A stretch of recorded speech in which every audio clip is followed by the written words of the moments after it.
মধু glucose, fructose, sucrose ও মন্টোজ সমৃদ্ধ এক মিষ্টি ও ঘন তরল, যা ইয়েমেনি খাদ্যের এক প্রধান উপাদান। বিশ্বমানের থার্মিক্স রড, সালাম স্টিল থার্মিক্স, দেশের একমাত্র থার্মিক্স রড। মধ্যপ্রাচ্যের দেশটিতে সকালের নাস্তা, নতুন মায়েদের পুষ্টি এবং স্থানীয় নানান খাবারের মূল উপাদান মধু। উৎপাদন ও ব্যবসা সম্প্রসারণ শুরু হয়েছে নতুন করে। বসছে মধুমেলা, যেখানে মিলছে ৩০ থেকে ৫০ বছরের পূর্ণ মধুও। ইয়েমেনি মধু এখনও অতুলনীয়। অনেক ক্লিনিক্যাল গবেষণা ও অধ্যয়ন প্রমাণ করেছে যে ইয়েমেনি মধুই সেরা মধুর একটি। ঔষধি দিক থেকেও এটি গুরুত্বপূর্ণ। আমরা মধুর অনেকগুলো নমুনা সংগ্রহ করেছি।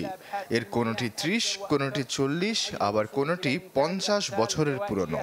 তবে এর স্বাদ, গন্ধে কোনো পরিবর্তন নেই, কারণ মধু কখনোই নষ্ট হয় না, এমনকি ১০০০ বছর থাকলেও। এক দশকের যুদ্ধে জর্জরিত ইয়েমেনের অর্থনীতি, তাই শতাব্দী প্রাচীন পেশা মৌচাষে ফিরতে বাধ্য হচ্ছেন অনেকে। তাদের সহায়তা চলছে নানান প্রদর্শনীও। আমরা মৌমাছির ক্ষেত্রে সংগ্রহ এবং গবেষণা করছি, চেষ্টা করছি উচ্চমানের ঔষধিগুণ সমৃদ্ধ মধু উৎপাদনের। গবেষণা চালিয়ে যাচ্ছি, আশা করছি আগামীতে ইয়েমেনের মধু হবে বিশ্বসেরা। হিসাব বলছে ২০১৩ সালে দেশটিতে বছরে উৎপাদন হতো প্রায় ২,৬০,০০,০০০ টন মধু। ইউএনডিপির সবশেষ হিসাবে তা দাঁড়িয়েছে মাত্র ১,৫০০ টনে।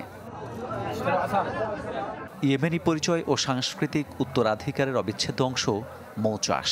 কৃষি মন্ত্রণালয়ের হিসাবে ইয়েমেনে লাখের বেশি মানুষ জড়িত এই পেশায়, যেখান থেকে বার্ষিক আয় প্রায় ৫০০ মিলিয়ন মার্কিন ডলার। মামুন উর রশিদ, চ্যানেল 24।